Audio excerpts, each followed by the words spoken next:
menguasai setiap kami, mengalir menjamah hati kami, memulihkan hidup kami. Haleluya, haleluya. Segala kemuliaan hanya bagi-Mu Tuhan, segala pujian hanya bagi-Mu Tuhan. Sebab Kau yang layak, sebab Kau yang layak Tuhan. Haleluya, sebab Kau layak terima pujian, sebab Kau layak terima pujian, sebab Kau layak ku agungkan Yesus, Raja di atas segala raja. Katakan semuanya, sebab Kau layak. Amin, haleluya. Terima pujian, sebab Kau layak. Terima pujian, sebab Kau layak. Yesus, Raja di atas segala raja.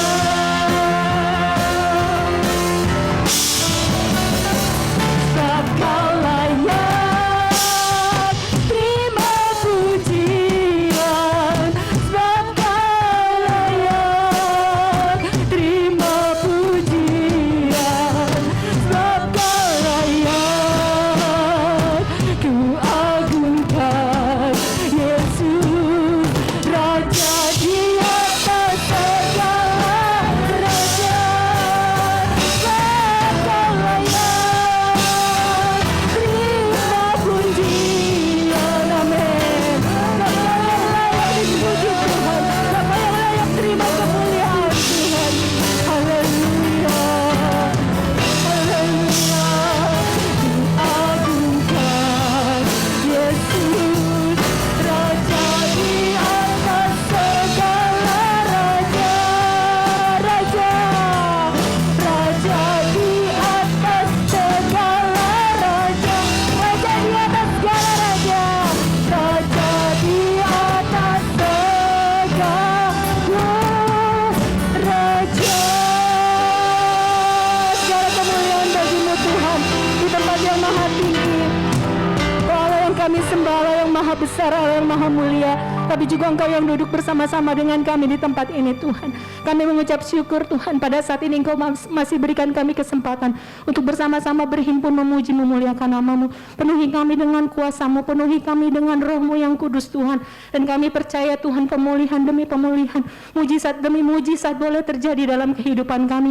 Kami pulang dari tempat ini membawa berkat yang berlimpah daripada-Mu Tuhan. Berurapi setiap kami dengan kuasa Roh Kudus, setiap pelayan-Mu, setiap pemain musik, setiap jemaat-Mu, setiap kami Tuhan. Penuhi kami dengan Roh-Mu yang kudus. Dan biarlah kami sama-sama boleh merasakan sukacita, merasakan damai sejahtera yang daripada-Mu. Terima kasih Tuhan, kami percaya Tuhan juga yang melindungi kami dengan kuasa darah-Mu, menjauhkan kami dari segala roh-roh yang bukan daripada-Mu, roh-roh yang melemahkan kami. Kami percaya Tuhan menjauhkan kami dari semua itu. Terpuji nama-Mu selama-lamanya Tuhan. Di dalam nama Tuhan Yesus kami berdoa dan mengucap syukur pada-Mu. Haleluya, amin, haleluya. Puji Tuhan, kita semua diberkati Tuhan, kita bersuka cita hari ini bisa berkumpul bersama-sama, kita memuji Tuhan. Kita mau angkat pujian yang mengatakan, datanglah ke bait-Nya dengan hati yang bersyukur. Haleluya.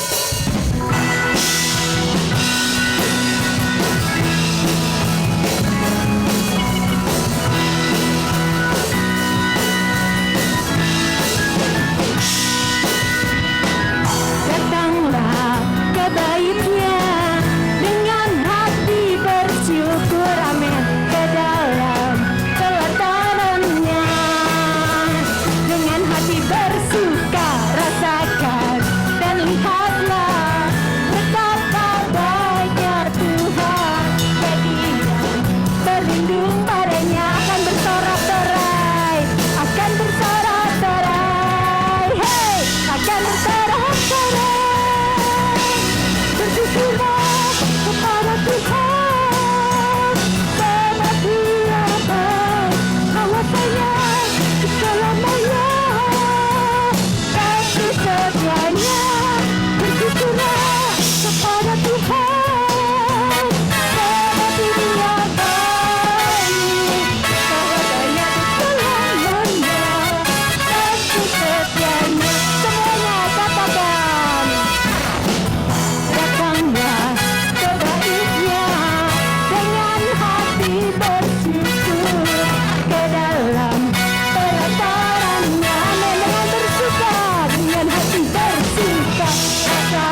percaya kalau kita mengucap syukur, ada mujizat di dalamnya. Amin Bapak Ibu.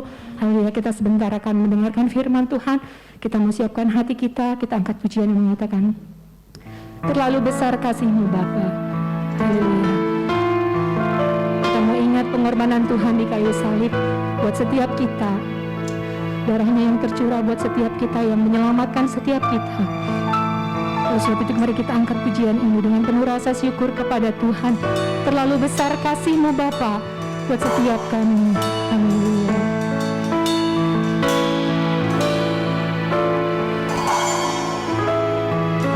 Telah kulihat bukti kasih-Mu, Kau menderita gantikanku. Dengan darah-Mu Kau selamatkanku. Kini ku hidup menyenangkan-Mu. Telah kulihat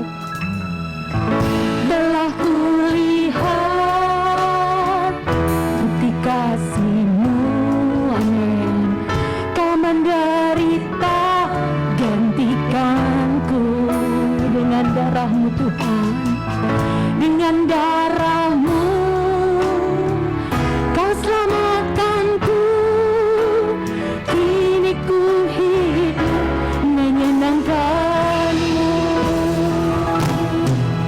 Terlalu besar kasih-Mu Bapa, pengorbanan yang Kau berikan bagiku. Terlalu mahal darah-Mu Yesus, tercurah untuk menebus hidupku. Terlalu besar kasih-Mu Bapa, pengorbanan yang Kau berikan bagiku.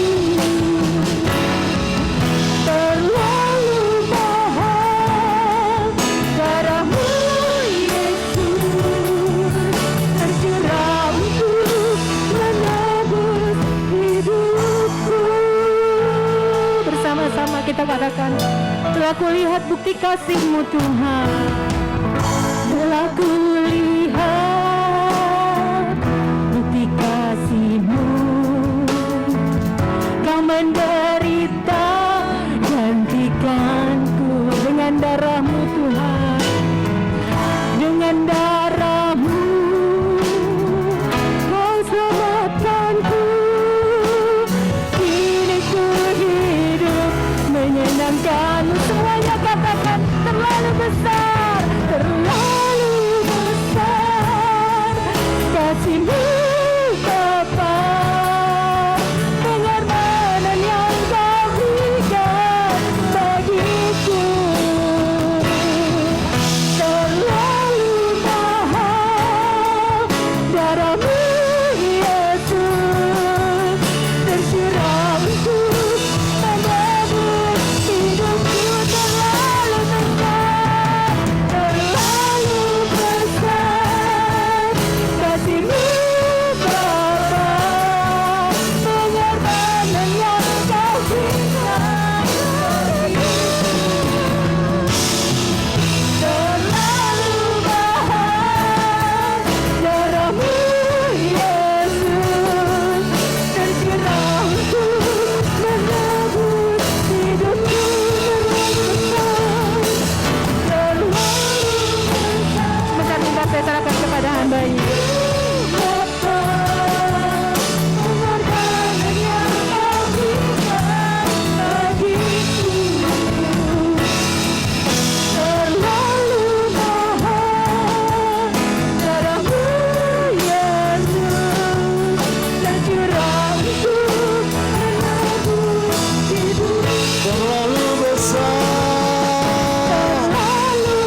Terima kasih Tuhan. Kasih-Mu memberi kesempatan kami hidup baru bersama Tuhan. Menulis perjalanan hidup dalam lembaran yang baru, dalam terang kemuliaan Tuhan. Tanpa darah-Mu kami binasa. Tanpa darah-Mu kami ada dalam kegelapan yang paling gelap. Syukur. Sekali lagi, terlalu besar. Terlalu besar kasih-Mu Bapa, pengorbanan yang Kau berikan bagiku.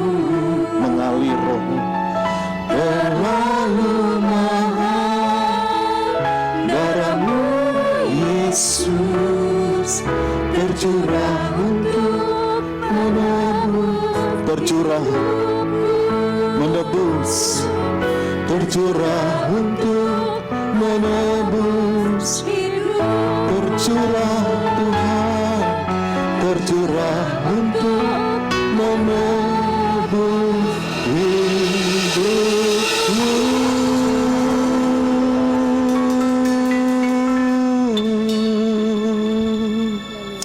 Terima kasih Tuhan. Pengorbanan-Mu sempurna dan mulia, membuat dosa dan pelanggaran kami diampuni. Kami boleh mengenal Tuhan, menikmati kasih setia Tuhan yang selalu baru. Pertolongan-Mu hari lepas hari tidak pernah padam dan tidak pernah berubah. Bahkan tanpa kami sadari, pertolongan-Mu lebih cepat dari apa yang kami pikirkan. Terima kasih Tuhan, biar pengorbanan Tuhan ini benar-benar membawa kami memiliki komitmen iman untuk seumur hidup kami mengiring Tuhan. Seumur hidup kami percaya kepada Tuhan. Seumur hidup kami menyerahkan hidup ini bagi kerajaan-Mu. Terima kasih Tuhan, biar pujian ini sungguh menyukakan hati Allah dan menyuburkan setiap hati menjadi bejana yang kosong, yang siap diisi oleh air kehidupan, yaitu firman Tuhan yang menyegarkan. Alkitab berkata, barang siapa minum air ini, maka kami tidak akan mengalami kehausan lagi. Karena firman-Mu menjadi air yang selalu ada dan memenuhi kami. Air yang selalu membawa kami. Ingat pengorbanan Tuhan. Urapan-Mu turun atas setiap kami, khusus bagi hamba-Mu. Hikmat Allah mengalir sehingga firman yang disampaikan sungguh dari hati Allah dan dibagikan pada setiap kami yang mendengar dan yang memberitakan sama diberkati. Sembunyikan kami di balik salib-Mu sehingga segala keterbatasan kami, Tuhan yang menopangnya dengan kuasa Allah yang sempurna. Amen. Dalam nama Yesus Tuhan kami berdoa. Haleluya. Yang percaya sama-sama katakan. Amin. Puji Tuhan. Bapak Ibu silakan duduk. Shalom yang di bawah, yang di atas. Apa kabarnya hari ini? Baik-baik ya. Puji Tuhan. Kemarin saya baru dapat kesempatan untuk vaksin yang pertama. Ya. Jadi saya bersyukur semuanya karena anugerah Tuhan. Walaupun ada sedikit ya hambatan. Waktu pendaftaran, waktu di input nomor KTP saya, wah kata orang yang jaganya, KTP Bapak ini perlu diaktifkan dulu di Dukcapil karena tidak terdaftar. Lalu saya ngomong, Pak, saya ini udah semuanya bikin baru. Kakak saya baru, kakak ya, kartu keluarga, bukan kakak, saudara saya gitu ya. Kartu keluarga baru yang sudah ada barcode-nya dan berikut bikin KTP waktu 3 ya, saya dan istri dan anak. Jadi 2 kali di input nggak bisa. Ya, jadi saya memang udahlah kalau nggak bisa, udahlah nggak apa-apa. Tapi teman saya ini Andre, coba Pak diulang lagi, siapa tahu ya salah nomor, kemudian diulang lagi dan bisa Pak. Jadi bisa ya. Ya berarti yang salah bukan ya KTP saya, bukan sistem dari pemerintah, tapi yang masukin data. Lalu hambatan kedua Bapak Ibu, waktu cek pemeriksaan tekanan darah ya, itu pertama pakai yang digital, error, error, sampai pindah tangan dari kanan ke kiri. Untung nggak sampai ke kaki ya. Kiri yang kedua, error lagi Pak. Yang ketiga, ada, tapi darahnya tinggi banget, 205, 204 ya. Waduh, tinggi banget ya. Dan saya pikir nggak mungkin lah sampai 205 saya bisa jalan. Nggak ada pusing, nggak ada apa gitu. Udahlah, Papa istirahat dulu 15 menit, saya istirahat. Lalu teman saya bilang, pakai yang manual aja ya, jangan yang digital. Dan istirahat, belum 15, saya bilang, Bu, udah boleh istirahat? Dicek, ternyata nggak sampai 200 ya, 150 per 90. Bapak boleh disuntik? Ah, puji Tuhan. Jadi vaksin itu ya dengar-dengar ya untuk membangun imun tubuh kita. Nah, saya percaya vaksin yang sempurna adalah firman Allah yang tertulis. Amin. Dia menjadi vaksin, menjadi membangun imun yang kuat bagi iman kita, bagi pengiringan kita, bagi hati kita menghadapi segala macam virus-virus dunia ini yang membuat ya iman kita tenggelam. Waktu kita divaksin dengan firman Allah yang hidup itu, maka kita akan menjadi kuat. Bapak Ibu, mari membuka Alkitab kita dalam Matius 10 ayat 34 sampai dengan 35. Tema kita hari ini berkat dari pedang Allah.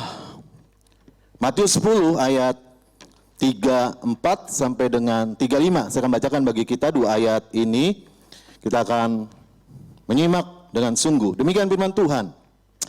Jangan kamu menyangka bahwa aku datang untuk membawa damai di atas bumi. Aku datang bukan untuk membawa damai, melainkan pedang. Sebab aku datang untuk memisahkan orang dari ayahnya, anak perempuan dari ibunya, menantu perempuan dari ibu mertuanya. Bapak Ibu, ya, pisau itu kalau dipegang oleh orang yang jahat, maka dia dapat melukai. Dia dapat melahirkan ya tindakan-tindakan yang buruk, yang jahat, yang membuat ya orang mungkin mengalami kerugian. Tapi kalau pisau ada di tangan orang yang tepat, maka pisau itu bisa digunakan untuk hal-hal yang berguna. Kalau pisau ada di tangan seorang koki, maka dengan pisau itu seorang koki bisa membuat masakan yang dapat dinikmati oleh banyak orang. Demikian juga Bapak Ibu, kalau pedang ada di tangan yang benar, pedang ada di dalam tangan Allah, maka Alkitab berkata, pedang di dalam tangan Allah itu bukan untuk melukai saya, bukan untuk melukai orang yang percaya kepada Dia, tapi jelas Alkitab berkata, Yesus itu membawa pemisahan waktu kita mengikut Tuhan. Jadi tujuan pedang Allah bagi orang percaya bukan untuk melukai saya, bukan untuk melukai pengikut-pengikutnya, melainkan untuk memisahkan. Kenapa kita harus dipisahkan dari dunia? Karena memang kita bukan berasal dari dunia ini. Kita berasal dari kerajaan Allah. Sebab itu orang yang percaya, dia nggak boleh bercampur yang namanya dengan gelap. Kita sudah ada di dalam kerajaan terang, tidak boleh tercampur dengan kerajaan gelap. Kenapa dari awal Tuhan langsung start memberikan pedang untuk memisahkan orang percaya? Karena sudah tercampur Bapak Ibu, itu sulit dipisahkan. Contoh, kalau kita punya cat warna putih dicampur dengan warna hitam, maka dia menjadi abu-abu. Dan kalau kita memisahkan, itu bukan pekerjaan yang mudah. Itu sudah dikerjakan oleh Tuhan. Ya, waktu kita belum percaya kepada Tuhan, kita memiliki warna yang gelap, ya, warna yang mungkin tidak sekehendak dengan warna yang diinginkan oleh Allah dalam hidup kita. Dan Dia tebus kita supaya memiliki warna yang jelas. Waktu kita mengikut Tuhan, maka warna kita nggak bisa dicampur-campur dengan yang warna yang lain. Warna terang adalah gambaran identitas daripada pengikut Tuhan. Kalau tidak dipisahkan akan tercampur, maka coba Bapak Ibu lihat, orang-orang percaya yang tercampur dengan dunia ini, itu begitu amat sulit dipisahkan. Udah susah, ya, nggak bisa lagi seperti benang kusut. Yang kalau kita mau benarkan benang itu, maka itu pekerjaan yang sangat amat sulit dan itu hanya bisa dikerjakan oleh Tuhan yang sempurna. Tujuan dipisahkan ada beberapa hal, antara lain apa? Supaya tidak tercampur. Ayat 34 4, ya. Alkitab berkata, Imamat 19:2, 1 Petrus pasal 1:16, kuduslah kamu sebab aku kudus. Kuduslah kamu sebab aku Tuhan, Allahmu yang kudus. Dunia ini tercemar, keinginan dunia ini cemar, apa yang ada di dalam dunia cemar. Allah itu kudus. Kalau orang percaya tercampur dengan hasrat dunia ini, keinginan dunia ini, maka apa yang dikatakan Allah kuduslah kamu itu tidak menjadi kenyataan dalam kehidupan kita. Sebab itu dia bawa pedang, ya, firman Allah yang hidup itu untuk memisahkan kita supaya kita menjadi kudus. Kudus itu, ya, waktu kita melihat kudusan itu dikatakan Allah yang mengerjakan. Artinya pengudusan progresif. Kita diam saja, Allah yang mengerjakannya. Kita hanya percaya saja, Allah yang berkorban bagi saya dan Bapak Ibu. Dan pengudusan progresif itu membuat kita menjadi umat yang mengalami pembenaran, yang di dalamnya ada damai sejahtera Allah, yang membuat waktu kita melihat Allah dan ingin bersekutu dengan Allah, kita tidak terpisah lagi, tidak jauh lagi, tapi kita berani menghampiri Dia sebab kita sudah dikuduskan oleh pengudusan Allah yang progresif, yang dikerjakan oleh Allah atas dasar inisiatif Tuhan. Karena manusia waktu tercemar jatuh dalam dosa, tidak ada satu orang manusia pun yang dapat menguduskan dirinya kecuali Allah dalam pengorbanannya di bukit Golgota 2000 tahun yang lalu. Bapak Ibu yang diberkati oleh Tuhan, kata kudus dalam bahasa aslinya ada kades, yang artinya apa? Dipisahkan untuk keperluan khusus atau tujuan khusus. Jadi waktu saya ditebus oleh Allah, kita dipisahkan dari dunia ini karena memang Allah punya rancangan.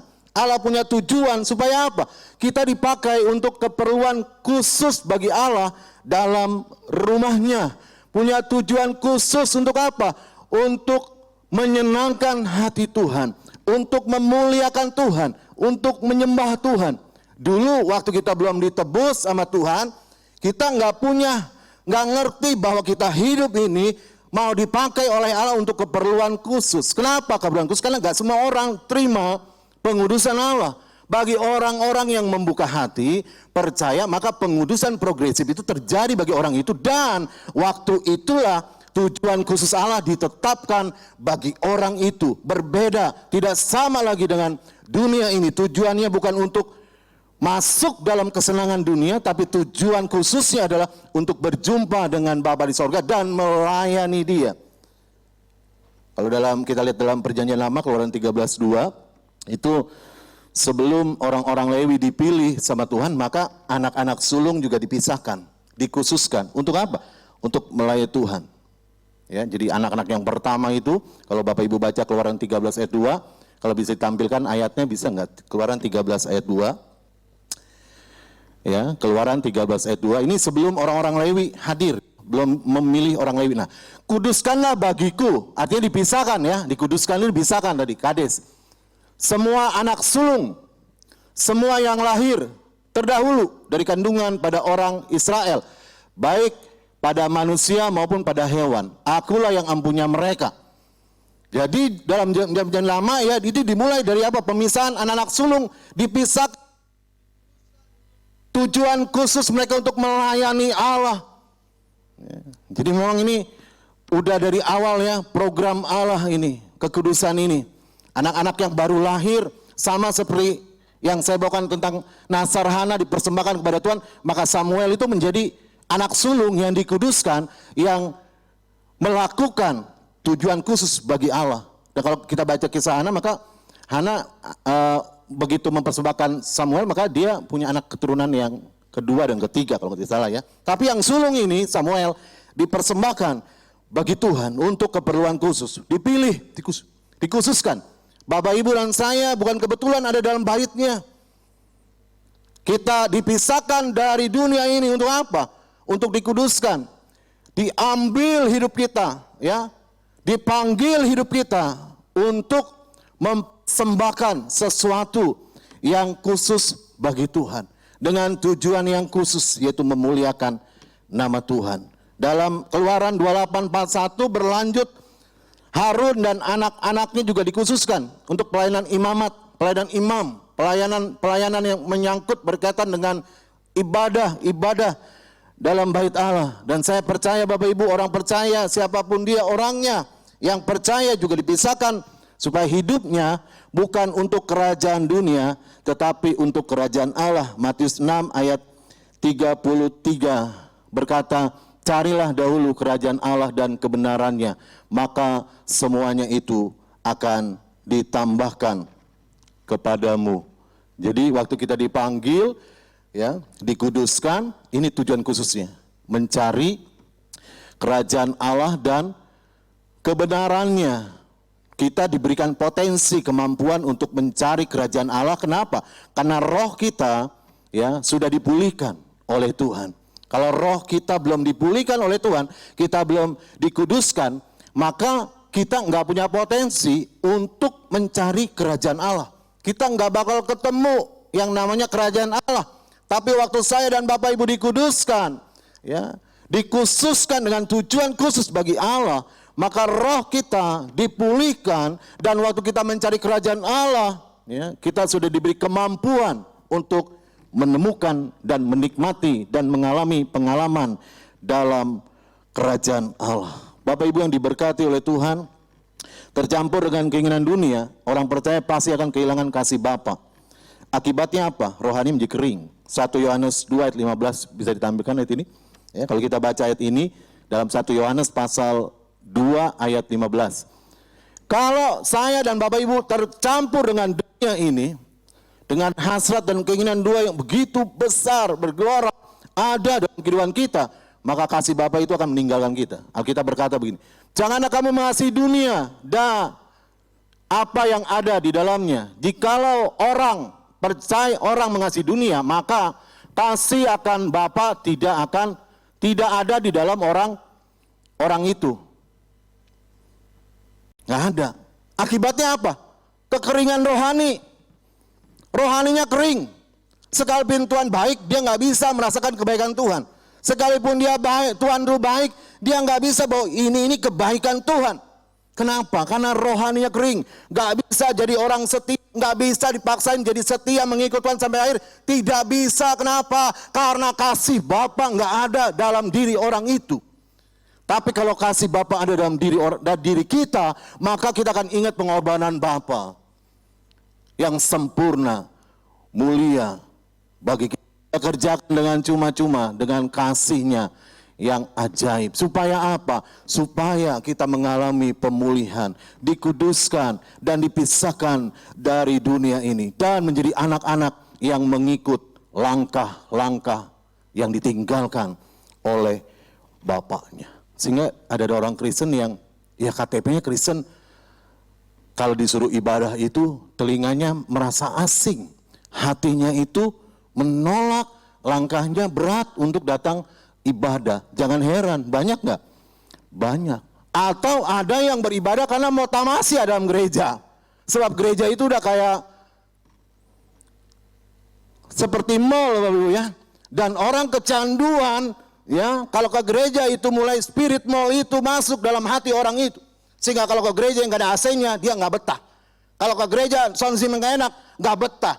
Kalau dia ke gereja pokoknya ada yang daging itu gak enak, nolak, dia gak mau gereja itu. Gereja itu udah kayak restoran dan spirit mall masuk dalam tanda kutip, ya Bapak Ibu, ya.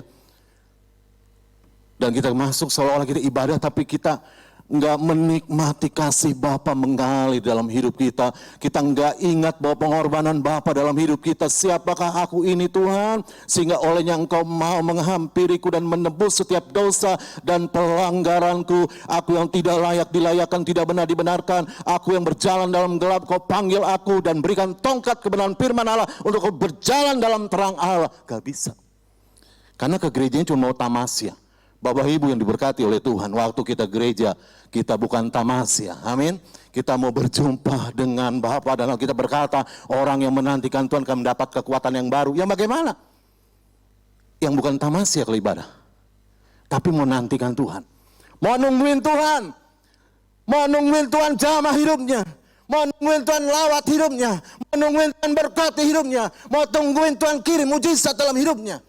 orang itu akan diberi kekuatan yang baru. Bukan berarti nggak boleh ke gereja di mall ya, bukan. Spiritnya harus kita tolak kadang-kadang. Kita udah nyaman kadang-kadang kan, ya, dengan suasana mall, dengan suasana yang aduh kayaknya enak banget ibadah nih. Padahal enaknya itu bukan spirit, bukan rohnya yang kita ambil, tapi apa? Kenikmatan dagingnya itu loh. Ya. Kadang-kadang kalau diizinkan hati kita panas, itu Tuhan punya maksud mungkin ya. Sedang membentuk kita bahwa waktu kita ibadah, bukan untuk tamasya menikmati AC semata-mata ya. Diizinkan panas ya, harus kipas. Jemaat-jemaat dulu Bapak Ibu ya tanpa AC. Wah haleluya ya. Wah itu luar biasa ya, berapi-api nyala-nyala. Kadang-kadang kita sudah spirit mall dunia itu kadang-kadang udah begitu penuh menguasai hidup kita. Ibadah itu kalau nggak ada AC, nggak ada ini semua gitu ya, ukuran itu semua, kayaknya bukan ibadah. Salah Bapak Ibu. Waktu kita ibadah, kita mau menjadi pribadi yang memahami bahwa kita dipanggil dengan tujuan khusus, ketemu dengan Bapa di sorga, menyenangkan Dia dalam seluruh kehidupan kita karena Dia sudah mati dan bangkit bagi kita. Sehingga kasih Bapa itu kan mengalir dalam hidup kita. Kasih Bapa akan mengajarkan kesetiaan waktu kita iring Tuhan. Sebab Tuhan lebih dulu setia berkorban bagi kita sampai mati di kayu salib. Siapa saya Tuhan?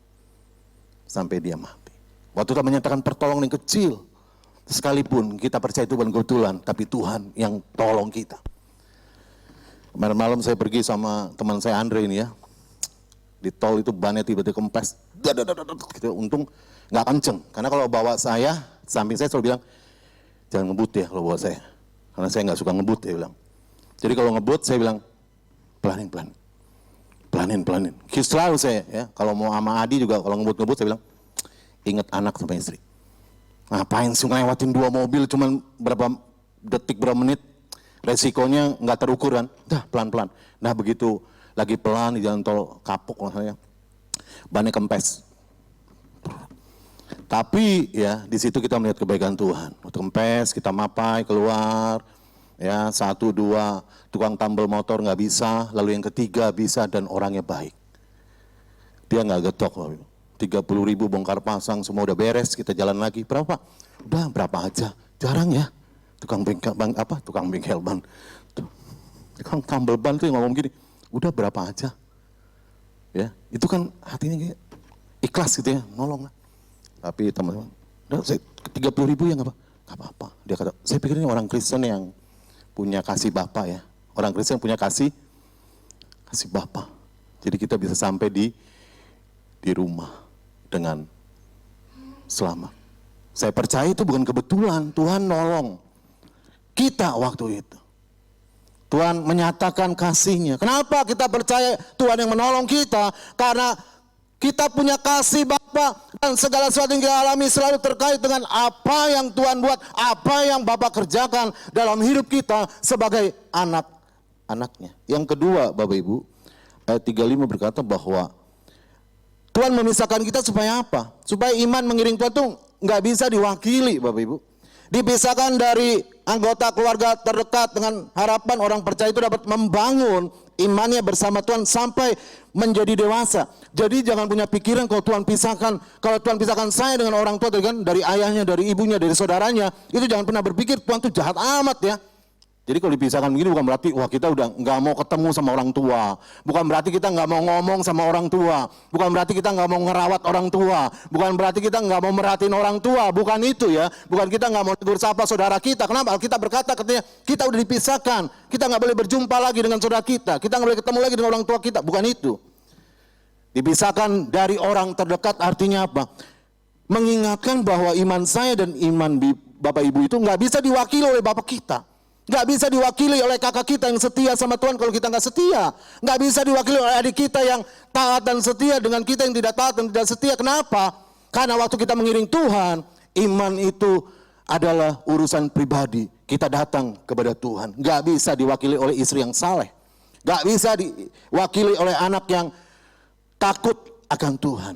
Nggak bisa. Waktu kita menjadi setia kepada Tuhan, bukan karena oleh orang terdekat yang mendorong kita, tapi karena panggilan iman dari orang itu kepada Tuhan. Jadi dipisahkan supaya kita punya tanggung jawab masing-masing atas iman yang kita persembahkan kepada Tuhan. Tiket masuk sorga itu gak bisa kita pinjam dari orang yang dekat dengan kita. Mah, pinjam dulu dong. Tiketnya mau, ini ilustrasi aja ya. Tiketnya saya mau sorga, gak bisa. Waktu masuk pintu sorga terbuka itu ceknya ketat Bapak Ibu. Karena dia penuh dengan kemuliaan Tuhan. Amin. Waktu sekarang ini kita ke mall aja Bapak Ibu. Peduli Lindungi itu gak bisa diwakilkan, kalau gak salah ya. Bisa gak diwakilkan? Gak bisa ya.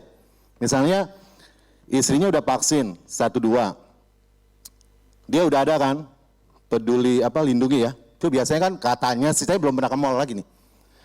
Harus menunjukkan Peduli Lindungi ya. Nah itu nggak bisa kalau saya nih belum ada ya divaksin, nggak ada Peduli Lindungi, minjem dong. Nggak bisa. Walaupun mungkin kalau diakal-akalin nggak bisa lah, Pak uang rokok Pak. Warna biru nggak mempan, warna merah. Ini Pak uang rokok, tipis nggak mempan, tabelin dikit. Ya enggak? Kan tidak, gitu kan. Kalau yang tipis kan, kalau yang tebal belum tentu tidak. Yang kanannya tidak, yang kirinya mari, gitu kan. Bisa lah kalau mau diakalin sebenarnya bisa ya. Tapi secara umum kalau kita mau masuk mall itu ketat sekarang. Ini saya nggak bisa masuk mall nih, nggak bisa masuk mana lagi ya. WC umum bisa atau nggak ngerti ya, karena saya belum vaksin yang kedua. Ya, belum ada Peduli Lindungi, ada barcode-nya itu 1-2 belum ada. Jadi saya nggak bisa kemana-mana gitu ya. Kalau naik kereta, kemarin naik kereta ya, ada teman saya naik kereta juga harus ada Peduli Lindungi dan di swab juga pulang pergi. Jadi agak ribet, naik pesawat juga begitu. Ya. Apalagi waktu kita masuk sorga, Bapak Ibu. Sorga itu lebih dari mall, dalamnya kemuliaan Tuhan yang kekal. Ya, yang melebihi segala-galanya, sempurna, nggak mungkin lah waktu kita masuk surga kita pinjam ya tiket iman orang yang terdekat. Bisa Mas, silakan. Ini tiket siapa ini? Tiket bapak saya ini, bapak setia banget, taat luar biasa. Silakan masuk. Wah nggak bisa begitu, nggak bisa. Bapak udah kasih instruksi yang jaga nih, gabut harus dilihat tiket iman yang jelas ya. Gitu kan kalau ilustrasinya ya. Begitu lihat ini tiketnya bapak. Kamu siapa? Anaknya tunggu di belakang. Terus sampai terakhir masuk juga, udah pulang lagi aja ke bumi.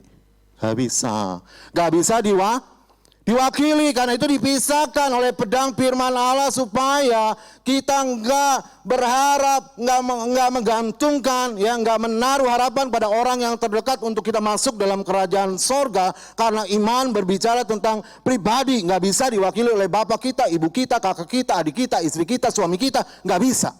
Makanya waktu kita datang sama Tuhan, akhir zaman ini harus sungguh-sungguh memang. Bukan hanya membuka hati. Waktu kita datang, bukan hanya datang, tapi memberi sesuatu bagi Tuhan. Minimal hidup kita. Roma 12 ayat 1. Ku persembahkan hidupku menjadi persembahan yang hidup, kudus, berkenan di hadapanmu. Ini dia, bukan ibadah yang tamasya. Ya. Bukan ibadah yang pengembira. Ya, bukan ibadah yang ketemu sodah. Ya, yang meluap begitu, bukan.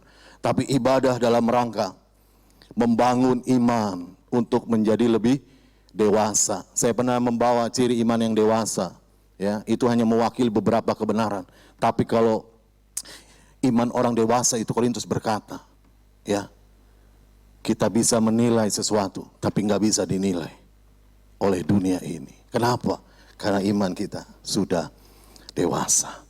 Roma 14 ayat 12 berkata, demikianlah tiap orang akan memberi pertanggungan jawab tentang dirinya sendiri kepada Allah. Kalau kita jahatnya nggak bisa kita lempar ke orang lain. Kalau kita baik, kita nggak bisa lempar ke orang lain. Anda jahat, maka Anda nggak bisa dibukakan pintu sorga. Karena waktu Anda bawa hidup Anda, maka apa yang melekat pada Anda, apa yang Anda buat selama hidup, itu terekam dalam hadirat Tuhan. Nggak bisa. Tadi saya bilang diwakili.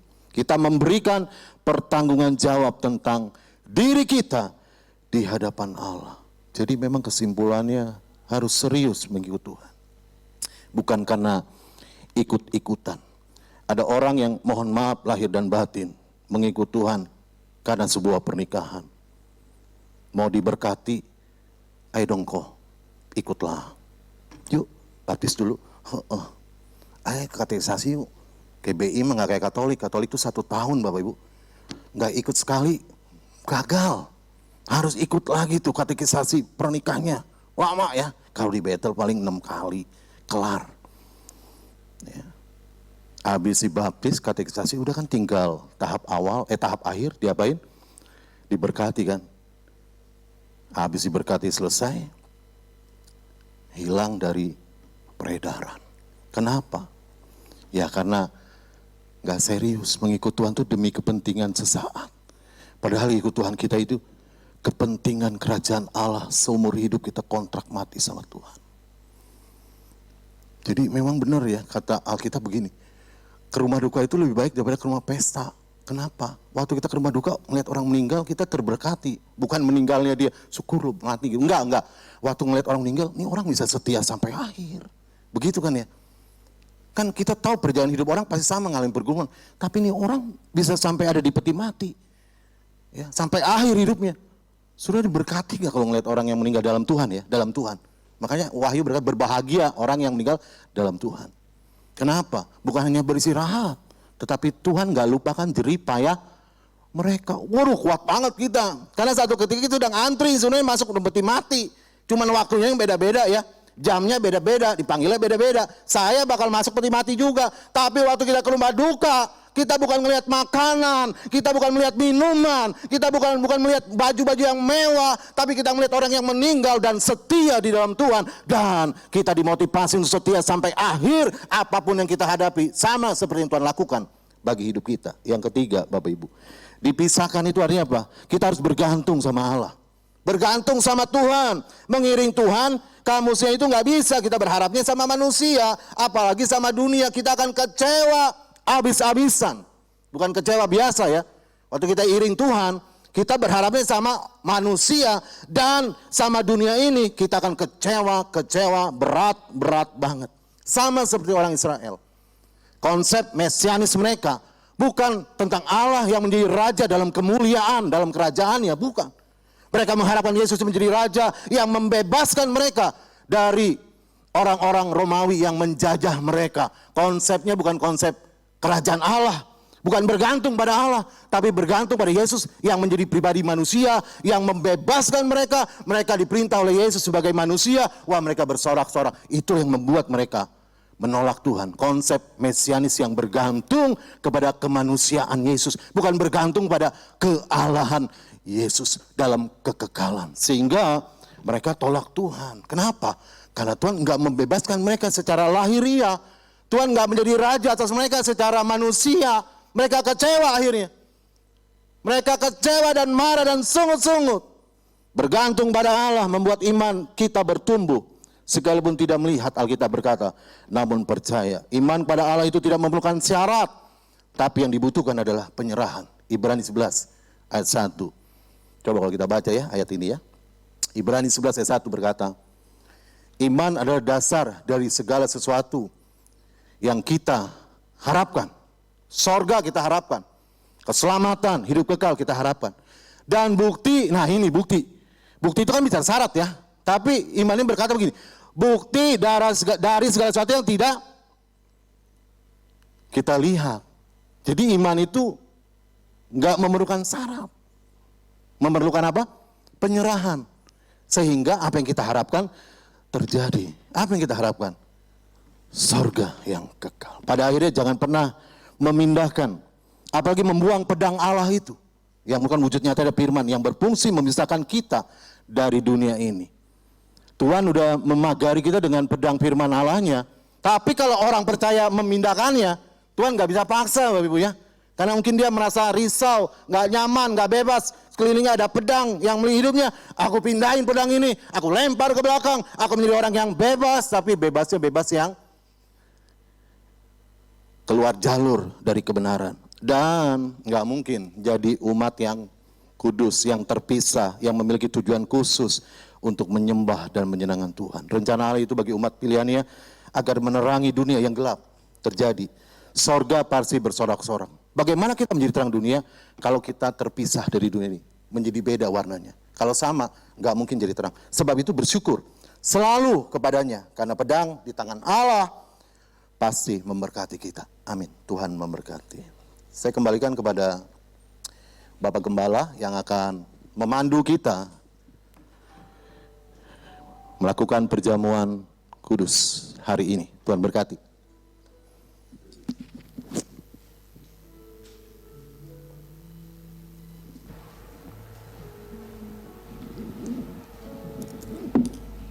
Puji Tuhan, Bapak Ibu Saudara, kita sudah dilengkapi dengan kebenaran firman, dan sekarang kita sediakan hati pikiran kita untuk bersekutu dengan Tuhan melalui perjamuan kudus.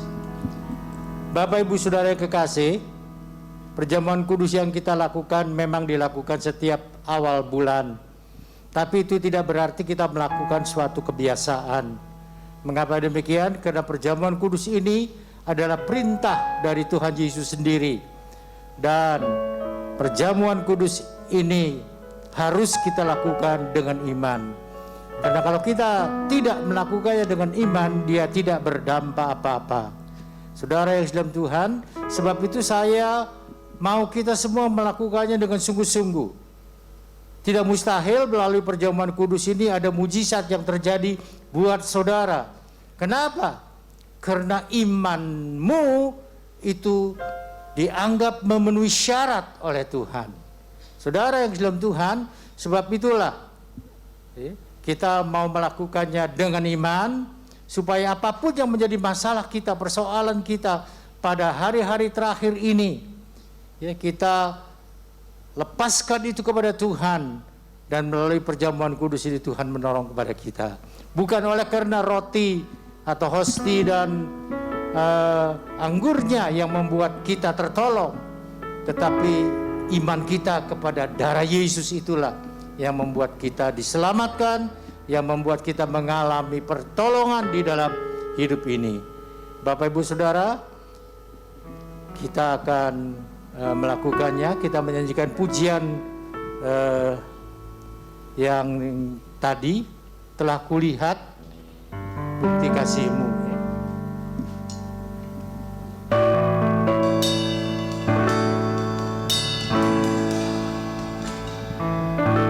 Saya undang Bapak Ibu Saudara berdiri. Kita menyanyikan pujian ini sambil berdiri.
Menghampiri Engkau pada siang hari ini, Bapa. Kami bersyukur Tuhan kalau siang hari ini kami diizinkan untuk mendengarkan firman-Mu. Kami mendapat berkat oleh firman-Mu ya Tuhan. Oh, yang menolong supaya kami mengerti apa kehendak-Mu di dalam hidup ini. Engkau mau supaya kami menjadi anak-anak-Mu yang terpisah dengan dunia ini, yang hidup kudus di hadapan-Mu Bapa. Karena dengan kekudusan itulah kami akan memandang Engkau. Sebab tolong kepada kami Bapa. Pagi siang hari ini tolong kepada kami Tuhan. Kuduskan kami dan layakkan kami untuk menerima roti dan anggur yang melambangkan tubuh dan darah-Mu yang kami lakukan dalam perjamuan kudus ini Bapa. Kami tahu Tuhan, kami tidak melakukannya karena ini adalah satu kebiasaan. Kami tidak melakukannya karena ini adalah perintah gereja. Kami melakukannya karena ini adalah kehendak-Mu melalui perintah-Mu kepada kami semua Bapa. Sebab itu kami mau melakukannya dengan iman. Mari Tuhan, ampuni segenap kesalahan dan dosa kami. Kuduskan kami, layakkan kami Tuhan. Dan kami percaya perjamuan kudus ini akan membawa dampak di dalam hidup kami, akan membawa dampak di dalam masalah kami, akan membawa dampak di dalam sakit penyakit kami Tuhan, karena akan mendatangkan pertolongan di dalam hidup kami sebagai orang yang percaya kepada-Mu. Terima kasih Bapa, terpujilah nama-Mu, Engkau sendiri yang menolong kepada kami. Bapa di surga, Engkau juga menolong Tuhan. Oh, kepada hamba-hamba-Mu ini Bapa, yang penuh dengan kelemahan di dalam melakukannya. Kuduskan kami juga Bapa. Kuduskan hamba Tuhan. Engkau sendiri yang memakai kami semua menjadi saluran berkat buat umat-Mu. Kuduskan roti dan anggur yang melambangkan tubuh dan darah-Mu ini Bapa.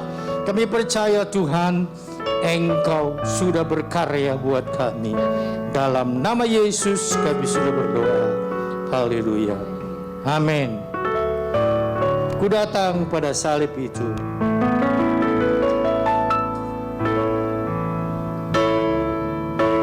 Ku datang pada salib itu. Ku lihat cintanya Tuhanku.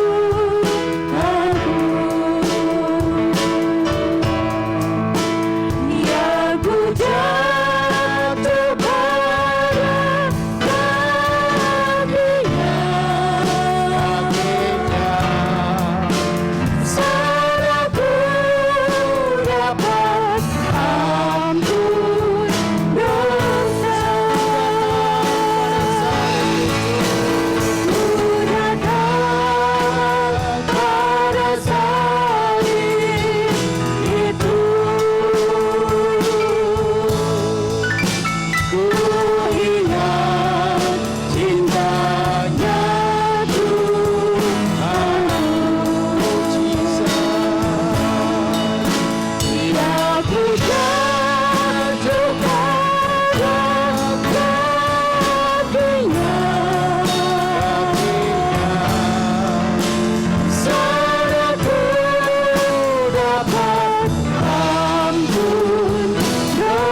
persoalan kami. Kami lepaskan sakit penyakit kami di bawah kaki-Mu Tuhan. Engkau menjamah kami melalui pergulatan kudus ini Bapa. Oh haleluya. Ku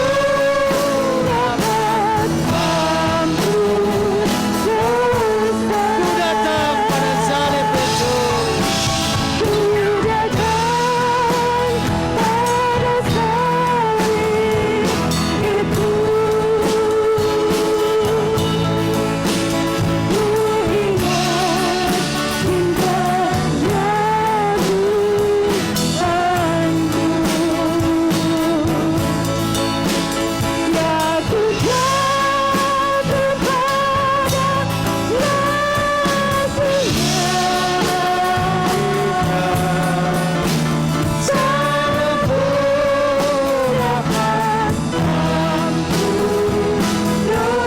Salahku dapat ampun dosa.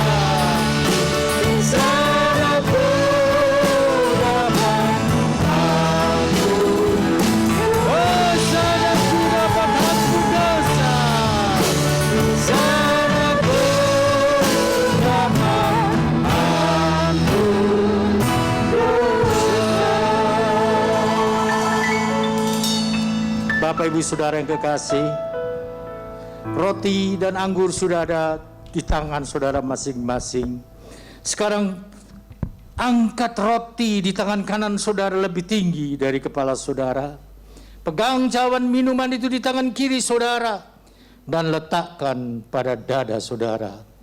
Roti ini melambangkan tubuh Kristus yang sudah terpecah-pecah oleh karena Dia mengasihi saudara dan saya. Saudara, biarlah kita mau mengingat senantiasa kasih Kristus ini.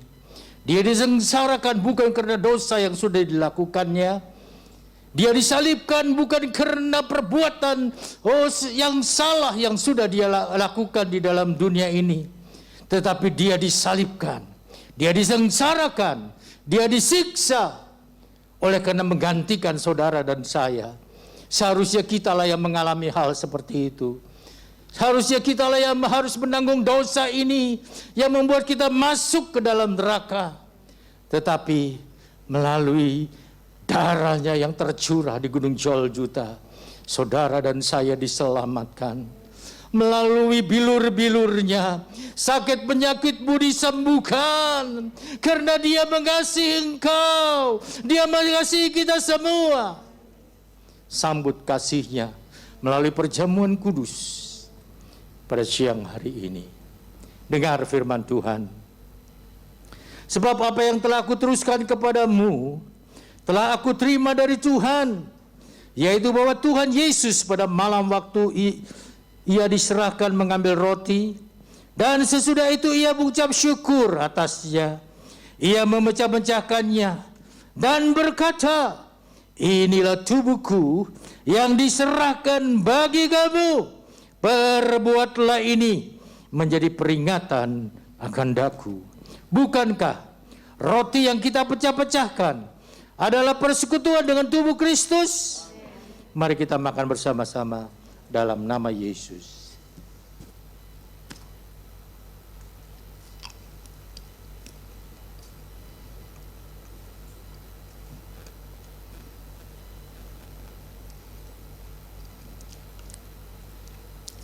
Haleluya, Jesus.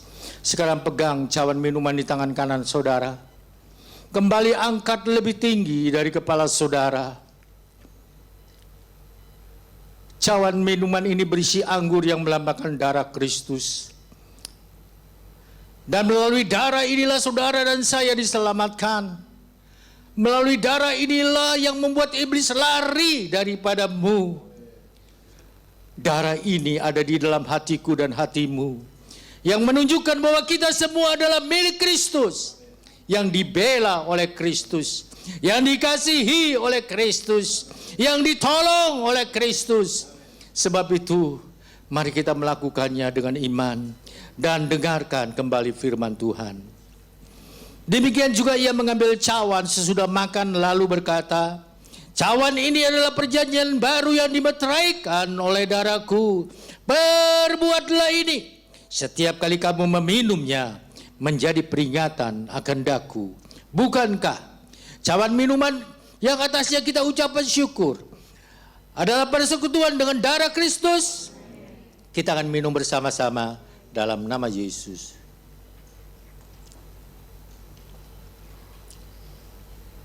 Oh, terima kasih Tuhan. Terima kasih Yesus. Engkau mengasihi kami. Kiara bakuran dalam mata telah waliasa. Kiala bakuria dalam mata telah waliase. Kiala mata telah waliasa. Engkala bakuria dalam mata telah waliasa. Kiala mata telah waliasa dalam mata telah waliasa. Terima kasih Tuhan. Engkau Allah yang penuh kasih. Engkau Allah yang penuh rahmat. Engkau Allah yang menyatakan senantiasa pertolongan-Mu di dalam kehidupan kami. Sebab itu Tuhan, kami bangga memiliki Engkau. Biarlah kami akan lebih setia mengiring Engkau Tuhan, karena Engkau lebih dulu setia kepada kami. Biarlah kami lebih mengasihi Engkau Tuhan, karena Engkau lebih dulu mengasihi kami Yesus. Oh, terpujilah nama-Mu. Ampuni Tuhan kami, layakkan kami menjadi anak-anak-Mu. Oh, dan biarlah perjamuan kudus ini mendatangkan kemenangan di dalam diri kami. Terima kasih Bapa, terima kasih Yesus, terpujilah nama-Mu. Haleluya. Betapa besar kasih pengampunan-Mu Tuhan. Tak kau pandang indah hati yang hancur.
Terima kasih Bapa. Kami percaya siang hari ini Engkau sudah memulihkan kami. Kami menjadi anak-anak-Mu yang kuat di dalam Engkau, yang akan setia mengiring Engkau apapun yang terjadi di dalam hidup kami. Ini adalah tekad kami Tuhan, ini adalah komitmen kami, karena kami tahu kalau di dalam dunia ini banyak agama, banyak nabi, tetapi hanya satu juru selamat, yaitu Tuhan Yesus yang kami imani di dalamnya. Terima kasih Tuhan buat pertolongan yang Engkau berikan kepada kami. Terpujilah nama-Mu. Dalam nama Yesus kami sudah berdoa. Amin. Silakan duduk Bapak Ibu Saudara. Ya, ada beberapa, sebelum kita pulang kita akan mendengarkan beberapa pengumuman. Yang pertama adalah kalau saudara mendengar bahwa level PPKM saat ini sudah diturunkan oleh pemerintah, itu tidak berarti bahwa COVID-19 sudah lalu dari negara kita, belum ya, masih ada. Sebab itu saya tetap menghimbau kepada Bapak Ibu Saudara untuk tetap menggunakan protokol kesehatan. Jangan lupa untuk memakai masker selalu, cuci tangan, jaga jarak, hindari kerumunan, batasi mobilitas kita. Sebab dengan cara inilah penularan COVID-19 ini bisa kita hindari. Bapak Ibu Saudara yang dalam Tuhan, dan satu hal lagi yang saya pikir saya menjadi terkejut ketika mendengar melalui WA bahwa ada orang-orang Kristen yang menolak untuk divaksin katanya ini adalah kehendak iblis. Tidak, saudara. Nggak ada hubungannya vaksin dengan kehendak iblis ya. Jadi jangan saudara terpengaruh oleh pengajaran yang mengajarkan seperti itu. Gereja Bethel Indonesia tidak mengajarkan seperti itu. Gereja Bethel Indonesia tidak mengatakan bahwa vaksin COVID-19 itu adalah chip 999 yang ditanamkan di dalam tubuh kita. Tidak, ya, tidak seperti itu. Saudara dengar khotbah dari Ketua Umum Gereja Bethel Indonesia, Bapak Pendeta Dr. Robin Adi. Dia dengan jelas mengatakan apa artinya angka 999 itu dan bagaimana itu akan terjadi ketika dia berbicara mengenai akhir zaman. Jadi kita jangan terkecoh, ya. Saya tidak ingin dari Gereja Bethel Indonesia menjadi fanatik seperti itu dan mengatakan jangan mau sebab itu kehendak iblis. Tidak ya. Saudara yang dalam Tuhan, kenapa kita perlu divaksin? Meningkatkan imunitas kita, menolong kepada kita ya. Kalau itu berdampak, ya itu berdampak ya pasti, tetapi tidak seperti yang dikatakan oleh mereka yang mengajarkan yang tidak sama dengan yang kita tahu ya saudara. Sebab itu kalau saudara ada kesempatan vaksin, vaksinlah. Sebab apa? Sebab setelah saya dengar, betul ya, setelah tahun ini, tahun depan, kalau kita mau divaksin bayar sendiri, saudara. Dan itu berapa bayarnya? 900.000 ya, betul ya, 900.000. Itu cukup besar, saudara, bukan uang kecil ya, kecuali kalau saudara banyak uang ya, silakan aja. Tapi sekarang mumpung pemerintah masih diberi hikmat oleh Tuhan di dalam membuat sesuatu untuk kebaikan bangsanya, untuk kebaikan rakyat Indonesia, kita sambut dengan baik hal ini. Ya, gratis sekarang. Saudara bisa melakukan vaksin di mana-mana. Kalau dulu dibatasi dengan KTP, kalau KTP-nya Kota Tangerang hanya untuk daerah Kota Tangerang. Kalau KTP-nya kabupaten untuk kabupaten, tapi sekarang tidak. KTP seluruh Indonesia bisa vaksin dimanapun juga, asal belum pernah divaksin. Sebab itu vaksin ya. Ini saudara tidak perlu khawatir bahwa ini kehendak iblis yang tadi saya katakan. Tidak perlu khawatir ya, karena tidak seperti itu. Itu kan tafsiran, menafsirkan firman Tuhan dengan kemajuan zaman yang ada di saat ini. Gereja Bethel Indonesia tidak menganut tafsiran itu. Tolong diingat hal itu. Oke, itu yang pertama. Yang kedua, tadi kita sudah berdoa buat yang berulang tahun, saudara, sehingga kita tidak akan berdoa lagi tentunya. Hanya saya mengatakan mereka yang berulang tahun yang tidak datang tadi pagi ada di ibadah yang kedua hari ini.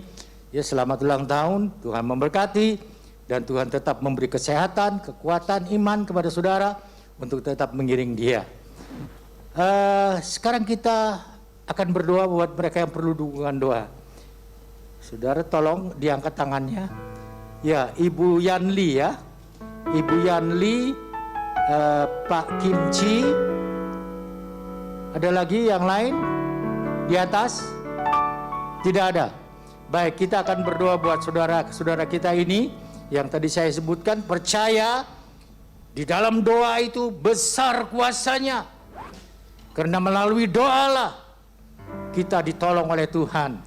Tuhan tidak menolong kita tanpa kita berdoa. Tetapi kita berdoa.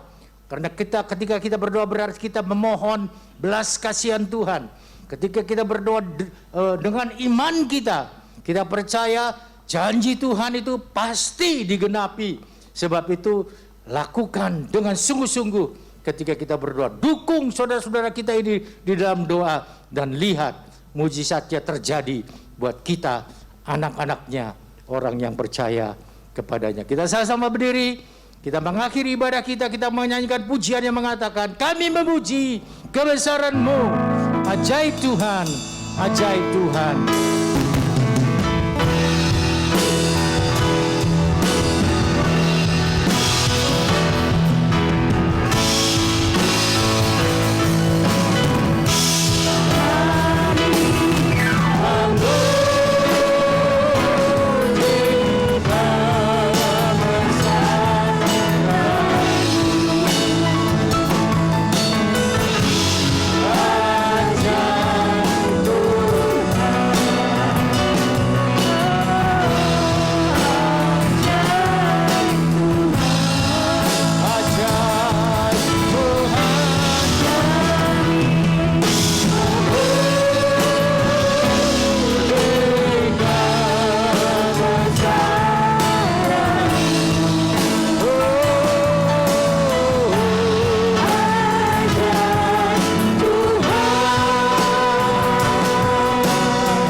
Bapa di surga, pada akhir ibadah ini kami datang menghampiri Engkau kembali Bapa.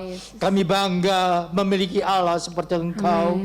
Engkau adalah Allah kami yang besar, Allah kami yang dahsyat, Allah kami yang luar biasa, Allah kami yang senantiasa menyatakan pertolongannya di dalam kehidupan kami, termasuk memberkati kami pada ibadah siang hari ini Bapa. Engkau memberkati kami ketika kami memuji dan membesarkan nama-Mu, ketika kami mendengarkan firman-Mu, juga ketika kami bersekutu dengan Engkau melalui perjamuan kudus. Terima kasih buat berkat-Mu ini ya Bapa. Kami percaya Tuhan, berkat-Mu akan terus mengalir di dalam kehidupan kami. Bukan hanya berkat rohani, tetapi juga berkat jasmani Tuhan. Engkau mencukupkan keperluan hidup anak-anak-Mu ini. Sebab itu berkati mereka Bapa, berkati mereka yang sudah memberikan persembahan persepuluhan, berkati mereka juga yang sudah hadir dan memberikan persembahan pada siang hari ini Tuhan. Engkau melihat keadaan kami masing-masing. Engkau juga menolong kepada mereka yang belum mengembalikan persepuluhannya Bapa. Engkau senantiasa juga memberkati mereka supaya di dalam waktu-waktu mendatang mereka bisa mengembalikan apa yang menjadi hak-Mu, sehingga hidup ini tetap sesuai dengan kebenaran firman-Mu. Terima kasih Tuhan, Engkau Allah yang ajaib, terpujilah nama-Mu. Kami juga mau berdoa Bapa untuk anak-anak-Mu yang tidak hadir pada siang hari ini. Apabila mereka sakit secara tubuh, ulurkan tangan-Mu, jamah dan sembuhkan mereka. Yang di dalam kelemahan iman, kuatkan iman mereka. Sedangkan yang undur jauh daripada-Mu Tuhan, ulurkan tangan-Mu, jamah hati mereka Bapa. Dan biarlah mereka boleh sadar keselamatan itu hanya ada di dalam Engkau. Terima kasih Tuhan, terpujilah nama-Mu. Bapa, kami juga mau berdoa buat anak-anak-Mu yang memerlukan dukungan doa, yaitu Ibu Yanli dan Bapak Kimchi. Tuhan, Engkau mengulurkan tangan-Mu menjamah kepada kedua saudara kami ini. Kami tidak tahu apa yang jadi keperluan mereka Bapa, tetapi mereka adalah orang yang percaya kepada-Mu, orang yang beriman kepada-Mu, orang yang terus berharap kepada-Mu. Siang hari ini Tuhan, Engkau ulurkan tangan-Mu menjamah kepada kedua saudara kami ini di dalam nama Yesus. Mujizat-Mu terjadi buat mereka Bapa, karena tidak ada yang mustahil bagi orang yang percaya kepada-Mu. Tidak ada yang mustahil bagi Engkau Tuhan. Engkau sanggup melakukan segala perkara. Inilah yang kami imani di dalam Engkau Bapa. Terpujilah nama-Mu. Kalau sebentar kami mau pulang tinggalkan tempat ini, sertai kami di dalam perjalanan Tuhan. Tibakan kami di tempat kami masing-masing. Kami percaya Engkau menjauhkan kami dari rencana-rencana orang jahat. Engkau menjauhkan kami dari kecelakaan. Engkau menjauhkan kami dari hal yang tiada berkenan kepada-Mu. Engkau menibakan kami dengan selamat di tujuan kami masing-masing. Karena Engkau menyertai kami, dan penyertaan-Mu itu sempurna adanya. Terima kasih Bapa, terpujilah nama-Mu. Sekarang kita akan menerima berkat. Arahkan mata rohani saudara kepada Yesus. Berkat itu tidak datang dari manusia atau liturgi yang kita lakukan, tapi berkat itu datang dari atas, yaitu dari Tuhan Yesus. Terimalah dengan iman. Dalam nama Yesus, Tuhan memberkati rumah tanggamu. Dalam nama Yesus, Tuhan memberkati usahamu. Dalam nama Yesus, Tuhan memberkati masa depanmu. Sebab itu sidang jemaat yang dikasihi Tuhan, sekarang pulanglah dalam damai sejahtera dari Allah Bapa yang melampaui segala akal, yang memelihara pikiran dan hatimu di dalam Kristus Yesus, dan kasih karunia Tuhan Yesus Kristus yang telah menyelamatkan saudara, serta kuat kuasa Roh Kudus yang mengurapi, menyertai, memimpin, membuat saudara berhasil dan beruntung mulai hari ini sampai Maranatha, Tuhan Yesus datang kembali. Haleluya. Bapa, terima kasih. Bapa